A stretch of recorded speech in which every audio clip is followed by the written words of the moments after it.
नमस्कार बच्चों। दूसरा जगत विटेकर का था प्रोटिस्टा। प्रोटिस्टा जगत में अपने सबसे पहले रीड करेंगे प्रोटिस्टा में क्या क्या होता है। तो पहले ये लिख दूं मैं आपको बच्चों, इसके अंदर जितने भी एक कोशिकीय सजीव थे उनका समावेश किया गया। एक कोशिकीय बेटा लेकिन यूकैरियोटिक एक कोशिकीय यूकैरियोटिक सजीवों का समावेश किया गया। जितने भी थे, चाहे वो प्राणी हो, पौधा हो, कुछ भी हो। एक जीव वैज्ञानिक के लिए प्रकाश संश्लेषी प्रोटिस्टा बहुत ही इम्पोर्टेंट बात दिखाया गया था। सुना ध्यान से, ये एक पादप भी इसमें होते हैं और प्राणी दोनों होते हैं। इसमें लिखा है एक जीव विज्ञान के लिए जो प्रकाश संश्लेषी प्रोटिस्टा है वही दूसरे के लिए एक पादप हो सकता है। क्राइसोफाइट, यहाँ से देखो, क्राइसोफाइट, डायनोफ्लैजिलेट, यूग्लियोइड एंड अवंपक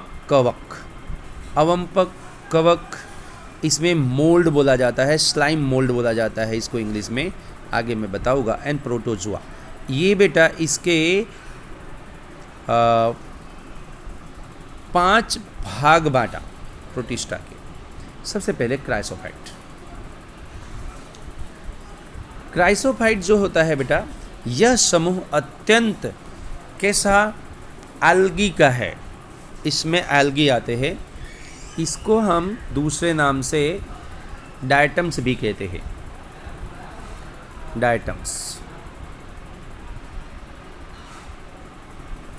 डायटम्स भी बोला जाता है। डेस्मिड, डायटम्स, ये इसको गोल्डन एल्गी कहते हैं, सुनहरे शैवाल कहते हैं, सोने वाले। ये स्वच्छ जल एवं लवणीय पर्यावरण दोनों में पाए जाते हैं। ये अत्यंत सूक्ष्म छोटे होते हैं, जलधारा के साथ निश्चित रूप से बहते हैं। डायटम में कोशिका भित्ति साबूदानी की तरह के अनुरूप 2 अतिछादित कवच बनाती है। डायटम्स की साबूदानी की तरह रहती है, सौंप, जैसे साबूदानी में सौंप रखा जाता है ना बेटा, उस तरह का एक स्ट्रक्चर बनाते हैं। मेरे कहने का मतलब देखो, मैं ड्राइंग कर देता हूँ इसका। ये एक साबूदानी इस तरह से बनाई गई, नहीं ये ऊपर वाला हटा देते हैं, ये ऐसा बनाया गया साबूदानी की तरह। इसके बाहर की जो झिल्ली है ना बच्चों, ये बाहर की झिल्ली कोशिका भित्ति, ये कोशिका भित्ति डायटम्स की जो स्पेसिफिक होती है, ये कवच की बनी होती है। कवच, सिलिका कहते हैं बच्चों इसको, सिलिका। यही इम्पोर्टेंट है इसका लाइन, सिलिका की ये बनी होती है ये चीज़। दूसरी बात, बहुत इम्पोर्टेंट एक बात बताऊं, देखो, ये सिलिका होने के कारण नष्ट ही नहीं होते हैं। 100 साल, 200, हजारों साल तक ये जिंदा रहते हैं। जब इनके शरीर जमा हो जाते हैं ज़मीन पे, तो मिट्टी के अंदर ये चले जाते हैं, और उस मिट्टी के अंदर इनके जमा हो जाने से, जब मिट्टी में बच्चों ये जमा होगा तो उसके कारण मृदा जो होती है, ये डाइटेमेसियस अर्थ बोला जाता है। उस मृदा को डाइटेमी मृदा कहते हैं। करोड़ों वर्षों तक जमा होने के बाद ये बनती है। ये इनका उपयोग किया जाता है इन मृदा का पॉलिश करने में बच्चों, तेलों में, सिरप के निस्यंदन, लंबे समय तक सिरप को रखना है तो इसको मिक्स करके उसमें रखा जाता है कि ख़राब ना हो, और ये समुद्र में पाए जाते हैं।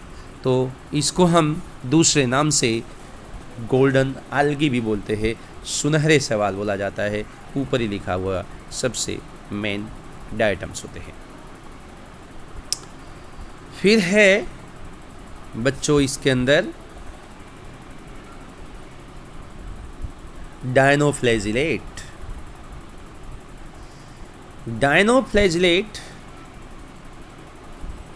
एक ऐसा प्रोटिस्टा है, डायनोफ्लैजिलेट बच्चों, जो ध्यान रखना, डायनो, डाई मतलब दो, फ्लैजिला मतलब फ्लैजिला, फ्लैजिला दो फ्लैजिला, दो फ्लैजिला का मतलब फ्लैजिला उसको बोलते हैं जो प्रचलन में हेल्प करते हैं। तो ये जीवधारी मुख्यतः समुद्री और प्रकाश संश्लेषी होते हैं। ये उपस्थित प्रमुख वर्णकों के आधार पीले, हरे, भूरे, नीले, लाल रंग के दिखाई देते हैं। इसमें पिगमेंट होते हैं कलरफुल। इनकी कोशिका के भित्ति के बाद सतह पर सेलुलोज की पुट्टिकाएँ होती है। डायनोफ्लैजिलेट के दो कसाब होते हैं, बताया ना, फ्लैजिला मतलब दो कसाब, जिसमें एक लंबवत होगा और एक इसके अंदर कैसा होगा, अनुप्रस्थ होगा। जैसे ये है प्राणी,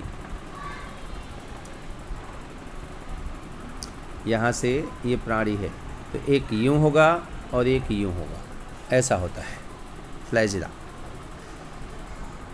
भूत अनुप्रस्थ रूप से भित्ति को पुटिकाओं के बीच की खांच में उपस्थित होता है। लाल डायनोफ्लैजिलेट की संख्या में विस्फोट होता है। सुनना अब क्या बोल रहा हूँ मैं बेटा।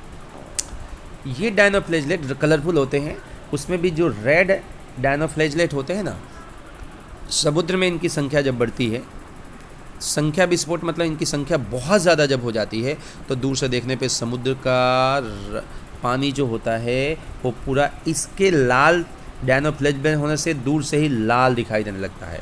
तो लाल तरंगे, जो तरंगे दिखती हैं वो लाल तरंगे दिखने लगती है तो रेड टाइड्स बनते हैं। रेड टाइड्स हैं मतलब लाल तरंगे, लहरें बनती है, पूरा जल लाल दिखाई देता है। तो कोई पूछे रेड टाइड्स, लाल तरंगे समुद्र में हो या समुद्र लाल तरंगे दिखाई दे तो किसके कारण, तो लिखोगे डायनोफ्लैजिलेट। उसमें भी इसमें बड़ी संख्या में जीव से निकले हुए जीविस के कारण मछलियाँ और समुद्री जीव मर भी जाते हैं। ये उदाहरण डायनोफ्लैजिलेट का है बेटा, गोनियोलेक्स, सॉरी क्या है, गोनियोलेक्स। दूसरा एग्जाम्पल है बच्चों, तीसरा यूग्लिनियोइड। यूग्लिनियोइड जो है ये पढ़ना है आज। ये अधिकांशतः स्वच्छ जल में ही पाए जाते हैं, जीवधारी है। यूग्लिनोइड्स में एग्जाम्पल यूग्लिना आता है। ये पौधे एवं पौधा, एक मिनट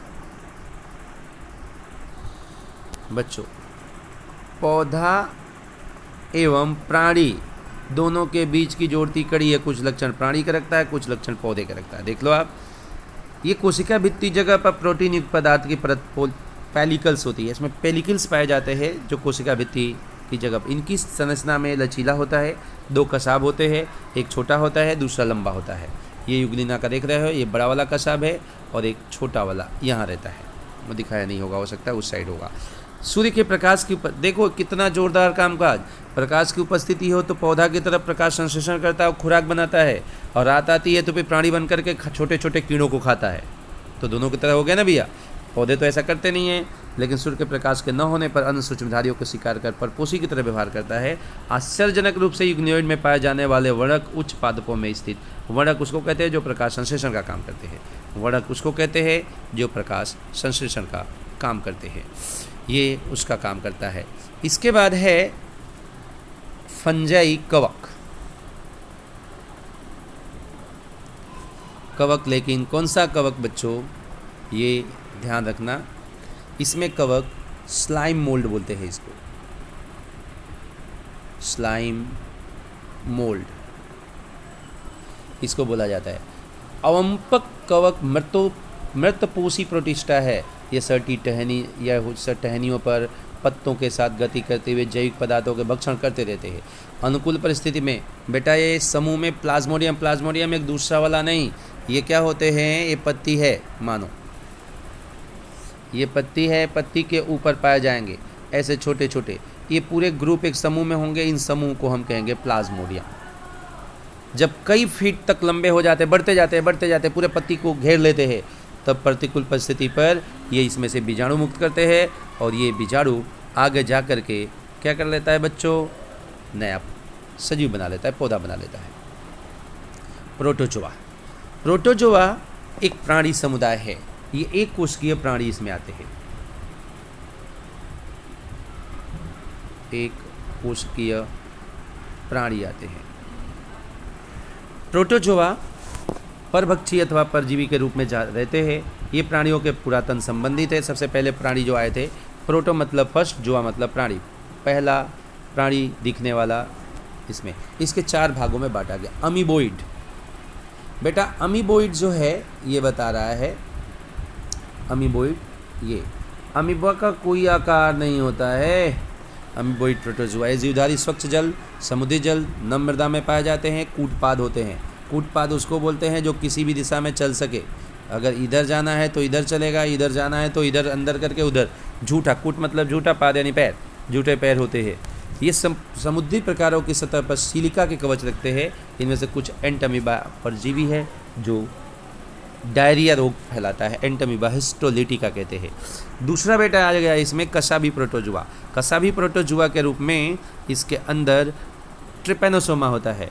ये स्वच्छंद परजीवी, परोपजीवी होते हैं। इस शरीर में कसा पाया जाता है।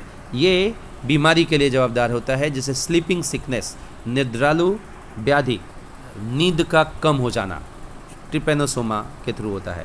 तीसरा बेटा पढ़ना है पक्षमावी प्रोटोजुआ। पक्षमावी प्रोटोजुआ में पैरामोशियम आता है। ये जलीयम अत्यंत सक्रिय गति रखने वाला जीवधारी है, क्योंकि इनके शरीर पर हजारों की संख्या में पक्षमा पाए जाते हैं। इनमें एक गुहा होती है जो कोशिका की सतह पर बाहर की तरफ निकलती है। पक्षमा भी लयबद्ध गति के कारण भोजन एक जगह से दूसरी जगह भेजा जाता है। गलेट मतलब होता है अंदर, पैरामोशियम। स्पोरोजुआ सबसे लास्ट वाला है। इसमें स्पोरोजुआ होता है बेटा, इस समूह में भी जीवधारी मिलते हैं। जीवन चक्र में संक्रमण, यानी मलेरिया जो उत्पन्न करता है ना, वो यही परजीवी है मलेरिया वाला, जिसको हम कहते हैं प्लाज्मोडियम, और इसके स्पोर्स को कहते हैं स्पोरोजुआ। आपका प्रोटिस्टा आज पूरा हुआ। फंजाई फिर नेक्स्ट लेक्चर में आपको फंजाई का मैं आपको समझा रहा हूँ।